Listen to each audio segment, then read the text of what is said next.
సాధన అనే వర్డ్కి అర్థం ఏంటి అంటే స్వయంగా సంపాదించుకునే ధనము. సాధన అంటే అంటే ఈ ధనం తల్లిదండ్రులు ఇవ్వరు, భర్తలు ఇవ్వరు, భార్యలు ఇవ్వరు, పిల్లలు ఇవ్వరు. ఒక సద్గురువు మాత్రమే నీకు ఆ ధనాన్ని ఇవ్వగలడు. కానీ దారి చూపిస్తాడు సద్గురువు.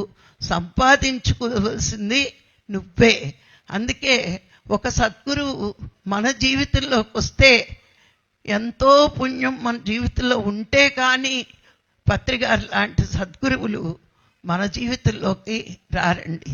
ఎవరయ్యా సద్గురువులు అంటే సత్యాన్ని చెప్పిన వాడే సద్గురువు. సత్యం అంటే ఏంటయ్యా అంటే యుగాలు మారినా జగాలు మారినా మార్పు లేనిది ఏదైతే ఉందో అదే సత్యం. మరి సృష్టిలో అన్నీ మార్పు చెందుతాయి, కానీ పరమాత్మకి మార్పు ఉండదు. అదే గీతలో చెప్పాడు కదా, ఆదిలోని మధ్యలోని అంతంలోని నేనే ఉంటాను అని.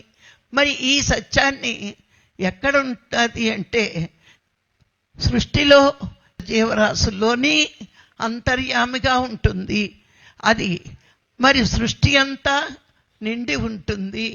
అందుకే అహం బ్రహ్మాస్మి, తత్వమసి, సర్వం కల్విదం బ్రహ్మ అని చెప్పడానికి కారణం పరమాత్మ లేనిదే ఈ భూమి మీద కాదు, ఏ లోకంలోని పరమాణువు కూడా ఉండదు అని ఎలుగెత్తి చాటి మనలాంటి జ్ఞానులకి మరి అహంకారం పెంచకుండా మనని కాపాడేరు ఇప్పటి వరకు పత్రిక.